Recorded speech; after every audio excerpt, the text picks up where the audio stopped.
हम हिंदुस्तानी हैं, हम भारतीय हैं, हम इंडियन हैं, हम हिंदी हैं। हमारे जज्बातों को मत देखो, और हमारे अगर हिंदुस्तानी होने का सबूत लेना है तो सरहद पे तुम देख चुके हो। अगर मुल्क आजाद होने के बाद कोई पहला शहीद हुआ था तो वो ब्रिगेडियर उस्मान थे, और आज भी इस मुल्क के लिए हम अपना खून बहाने को तैयार हैं।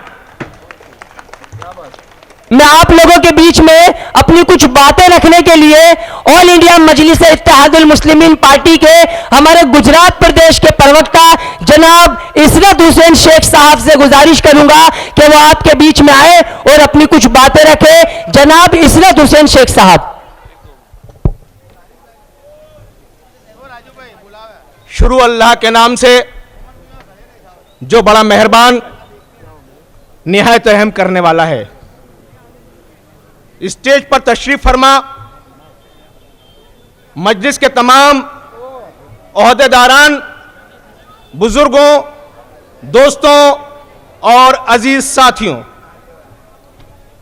दोस्तों, अगर हम मार्केट जाते हैं कोई सामान खरीदने के लिए तो हम मालूम करते हैं कि इस प्रोडक्ट की कीमत क्या है, इसकी मजबूती क्या है, इसकी हिस्ट्री क्या है, कितना ड्यूरेबल है, कितना कंफर्टेबल है, पूरी हिस्ट्री देख लेते हैं। लेकिन जब वोट डालने जाते हैं तो कभी जात के नाम पर, कभी बिरादरी के नाम पर, कभी धर्म के नाम पर, कभी इलाके के नाम पर हम तकसीम हो जाते हैं, और ऐसी पार्टियों को वोट दे देते हैं कि जो वोट लेने के बाद आपका ही जिस्मानी और जहनी इस्तेहसाल करते हैं, आप ही के दुश्मन बन जाते हैं। दोस्तों, मैं आपको बताना चाहता हूं कि मुल्क आजाद होने से 72 साल तक हमने नरसिम्हा राव, नेहरू, इंदिरा गांधी, राजीव गांधी को अपना आका समझा और हमने उनको भरपेट वोट दिए। लेकिन आपको मालूम है उसके बदले में क्या मिला हमको?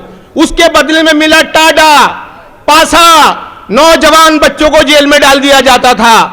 मुल्क आजाद होने से पहले 35% मुसलमान सरकारी नौकरी में थे, वो 2% रह गए। हमारा वोट लिया गया और डर दिखाया गया कि बीजेपी आ जाएगी। बीजेपी को भी आपने देख लिया, बीजेपी भी आई, आपने सब कुछ देख लिया कि किस तरह से सबका साथ और सबका विकास की बात की गई। दोस्तों, मैं बताना चाहता हूं आपको कि आप अगर मुत्तहिद हो जाएंगे, अगर मुत्तहिद होकर वोट देंगे, अपने वोट को मुंतशिर नहीं करेंगे जैसा करते आ रहे हैं, कुछ वोट जुम्मन लाल को, कुछ चिम्मन लाल को, कुछ छुट्टन लाल को, कुछ कौम की खाला को, कुछ कौम की फुप्पो को देते चले आ रहे हैं, आपकी ताकत खत्म हो जाती है।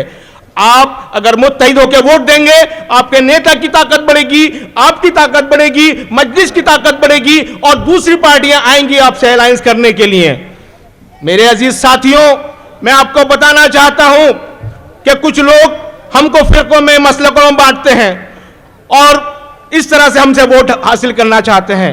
मैं आपको बता दूं, याद दिला दूं कि जब कांग्रेस का जमाना था, जब कांग्रेस का जमाना था या बीजेपी का जमाना था 2002 वाला, तो उस वक्त जब पुलिस आती थी तो वो नहीं पूछती थी कि तुम शिया हो या सुन्नी हो, वो नहीं पूछती थी तुम बरेलवी हो या देवबंदी हो, वो नहीं पूछती थी तुम अहले कुरान हो या अहले हदीस हो, और वो ये भी नहीं पूछती थी कि तुम सैयद हो, पठान हो, कुरैशी हो, सलमानी हो, मंसूरी हो, कौन हो।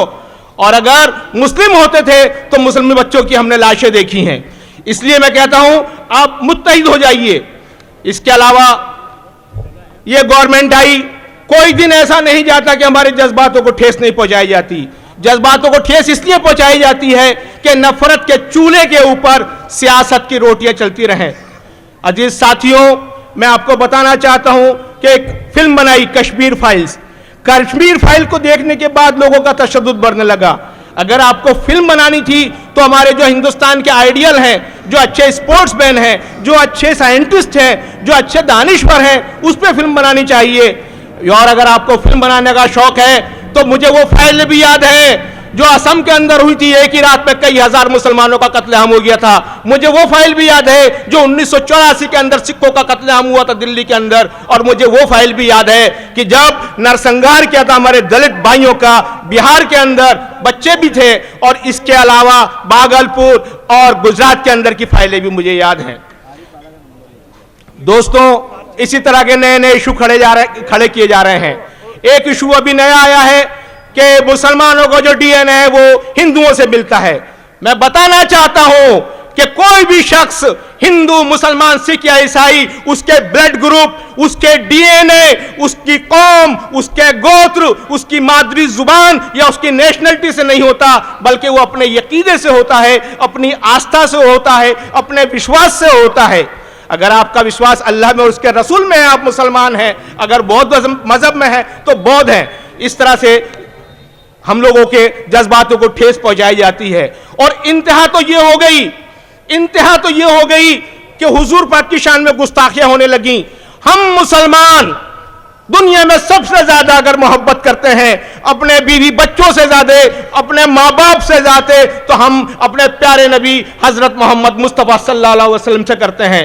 अगर सीने में खंजर घोंप दो तकलीफ नहीं होगी, कसम खुदा की, लेकिन जब मेरे नबी की शान में गुस्ताखी होती है तो रूह छलनी हो जाती है। ये सब क्या है? ये सबका छात्र, सबका विकास है। क्यों हमारे जज्बातों को तुम मजरूह कर रहे हो? मेरे दोस्तों, मुझे याद है कि पुराने वक्त में जब रामनवमी का जुलूस निकलता था तो भजन गाते हुए लोग निकलते थे कि ए जगत के स्वामी है, अंतर्यामी है मेरे राम, तो लोग फूलहार करते थे।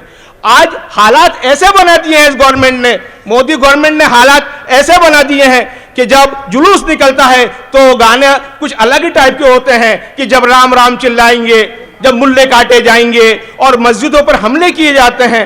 ये कौन सा विकास है दोस्तों? ये विकास नहीं है, ये दरअसल फेलियर है बीजेपी गवर्नमेंट का। बीजेपी गवर्नमेंट अपने फेलियर को छिपाने के लिए इस तरह हिंदू और मुसलमानों के बीच में एक नफरत फैला रही है। ये कौन सा विकास है कि जब मोरबी के अंदर पुल का काम चल रहा होता है तो जो उसके रस्से होते हैं, जो उसकी रोप होती है, उसकी जो जंग लगी होती है, काट लगी होती है, उनको नहीं बदला जाता, बल्कि उस पर जो रंग रोगन कर दिया जाता है और 150 लोग बेचारे मर जाते हैं। ये विकास है? मैं इसको विकास नहीं मानता। मैं इसको विकास नहीं मानता। आपने 3000 करोड़ की मूर्ति बना दी, आपने सी प्लेन खरीद लिया, आपने बगीचे बना दिए, लेकिन जब कोरोना होता है तो हजारों लोग ऑक्सीजन की कमी से और दवाई की कमी से मर जाते हैं। ये कौन सा विकास है मेरे भाई? इसी तरह से एक बात भागवत साहब बार बार कहते हैं कि हिंदुस्तान का हर मुसलमान हिंदू है। अरे हम हिंदू कैसे हैं? किसी गुप्ता जी से पूछो कि आप हरिजन हो, वो मना कर देगा मैं हरिजन नहीं हूं, मैं तो गुप्ता जी हूं। किसी ठाकुर साहब से कहो कि आप हरिजन हैं, कहेगा नहीं मैं तो ठाकुर साहब हूं, मैं तो हरिजन नहीं हूं। जबकि हरिजन के माने होते हैं ईश्वर के लोग।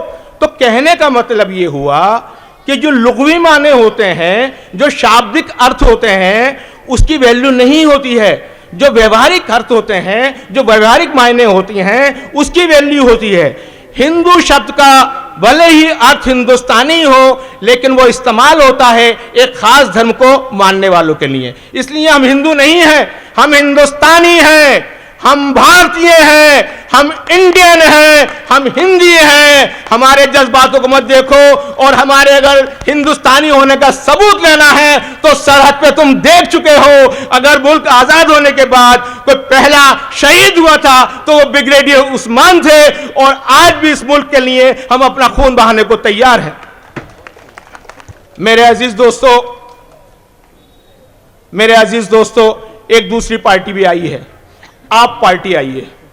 ये पार्टी वो पार्टी है जिसको मुसलमानों के वोट तो चाहिए, लेकिन मुस्लिम इशू पर बोलना नहीं चाहती। कल मैंने डिबेट में उनसे पूछा, बिल्किस बानो पे आपका स्टैंड क्या है? कहने लगे हम तो विकास की बात करते हैं।